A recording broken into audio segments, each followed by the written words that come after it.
Assalamualaikum warahmatullahi wabarakatuh. Perkenalkan, nama saya Aang Fahrul Faris dengan NPM 23.289.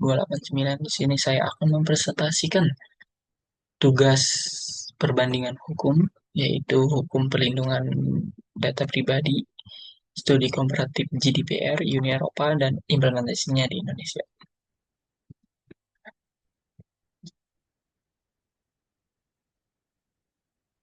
Alasan saya untuk membahas konteks mengapa ini penting untuk dibahas.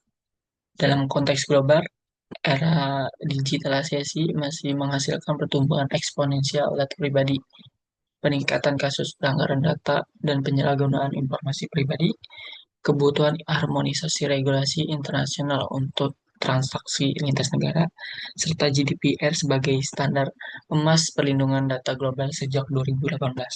Dalam konteks Indonesia, 170 juta lebih pengguna internet pada tahun 2024, lalu pertumbuhan ekonomi digital yang pesat, serta Undang-Undang PDP disahkan tahun 2022, serta implementasi bertahap hingga sekarang. Rumusan masalah yang pertama ada prinsip-prinsip model GDPR. Apa sih prinsip-prinsip utama GDPR yang dapat menjadi model bagi Indonesia dalam menyusun dan mengimplementasikan kebijakan perlindungan data pribadi? Yang kedua, ada keselarasan dengan standar internasional. Sejauh mana Undang-Undang PDP ini sudah sejalan dengan standar internasional, khususnya pada GDPR. Yang ketiga, ada kesenjangan regulasi. Apa gap yang masih ada dalam regulasi perlindungan data pribadi Indonesia dibanding dengan best practice internasional? Yang terakhir, ada keseimbangan perlindungan dan ekonomi digital. Bagaimana menyeimbangkan pelindungan data pribadi dengan kebutuhan pembangunan ekonomi digital di Indonesia. Di sini ada profil GDPR, yaitu lahir pada 25 Mei 2018. Yurisdiksinya dipakai 27 negara Uni Eropa plus EEA. Cakupannya semua organisasi yang memproses data warga negara Uni Eropa. Dendanya, denda maksimalnya yaitu 20 juta euro atau 4% dari omset global tahunan.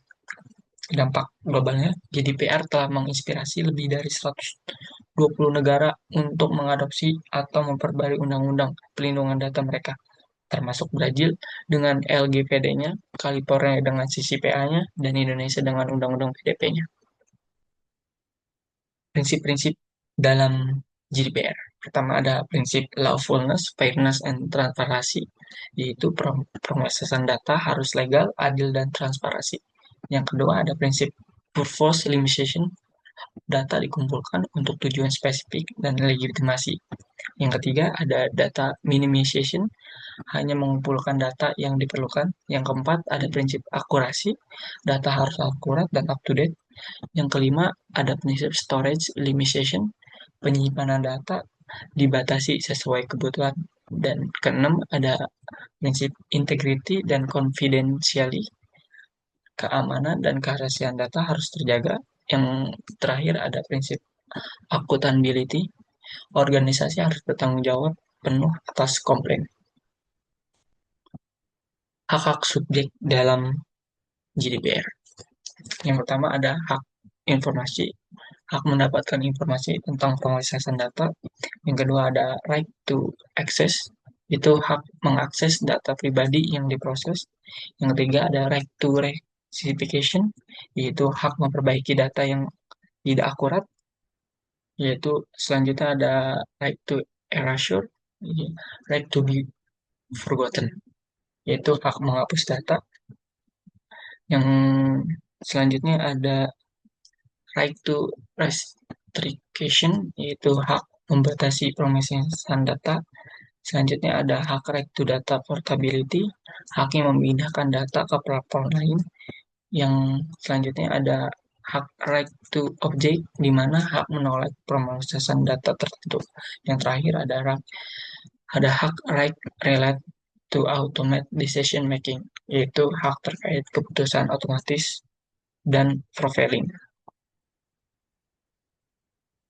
Di sini ada kopil Undang-Undang PDP Indonesia disahkan pada tanggal 20 September 2022, implementasinya bertahap hingga sekarang.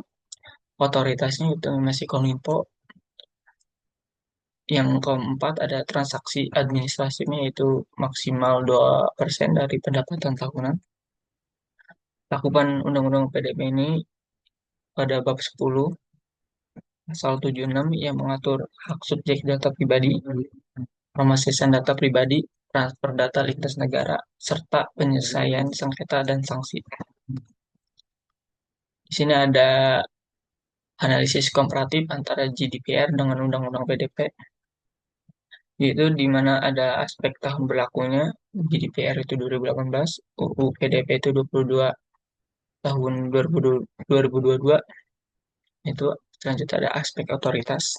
Data Protection Authority itu independen, sedangkan Undang-Undang PDP Indonesia masih Menteri Kominfo. Yang ketiga ada aspek sanksi maksimal. GDPR itu 20 juta euro atau 4% dari omset global, sedangkan UU PDP 2% dari pendapatan tahunan. Yang keempat ada territorial scope. Kalau GDPR itu extra teritorial global, sedangkan UPDP fokus domestik plus lintas negara. Yang terakhir ada data protection official. Kalau GDPR itu wajib untuk kategori tertentu, sedangkan UPDP Indonesia diatur dalam aturan turunan. Keselarasan Undang-Undang PDP dengan GDPR. Aspek yang sudah sejalan sejauh ini ada prinsip dasar adopsi mayoritas prinsip GDPR, transparansi, purposes, limitation, dan minimisasi. Terus ada aspek hak subjek data, mengakui hak-hak asas koreksi dan penghapusan data. Terus ada consent mechanism, persetujuan eksplisit untuk pemrosesan data. Yang selanjutnya ada data breach notification, kewajiban melaporkan pelanggaran data. Selanjutnya ada keselarasan cross-border transfer, yaitu mengatur transfer data internasional. Dan yang terakhir, privacy by design, di mana konsep perlindungan data sejak perancangan sistem. Di sini ada gap regulasi Indonesia. Yang pertama ada kelembagaan. Belum ada DPA independen di Indonesia, otoritas masih di bawah pemerintah. Yang kedua, sanksi. Sanksinya lebih rendah dibandingkan GDPR, yaitu 2%. Enforcement mekanismenya belum kuat juga. Terus ada teknis implementasinya, aturan turunan masih dalam proses. Terus standar teknisnya juga masih belum lengkap. Yang keempat ada cakupan teritorial, belum setegas GDPR untuk perusahaan asing. Yang kelima ada right to data portability, tidak secara eksplisit diatur. Yang keenam ada automated decision making, yaitu pengaturan AI dan profiling masih minimal. Yang tujuh, yang terakhir ada awareness and capacity, itu kesadaran pelaku usaha masih minim, kekurangan profesional data protection juga. Terus ada 4 tantangan implementasinya di Indonesia. Pertama, infrastruktur dan teknologi, kesenjangan digital, keterbatasan infrastruktur, keamanan cyber, terus biaya komprehensi tinggi untuk UMKM. Yang kedua ada SDM, kekurangan data protection officer yang terlatih. Terus ada awareness rendah di kalangan bisnis dan masyarakat. Yang ketiga ada koordinasi regulasi, harmonisasi dengan undang-undang UU ITE, kesehatan, undang-undang keuangan, dan regulasi sektoral lainnya.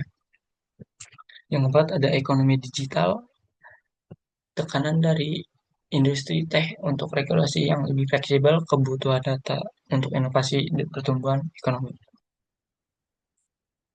Ini ada penyimbangan perlindungan data ekonomi digital, strategi keseimbangannya, risk-based approach, regulasi profesional berdasarkan tingkat risiko pemrosesan data, terus ada sandbox regulation, ruang uji coba untuk inovasi dengan pengawasan.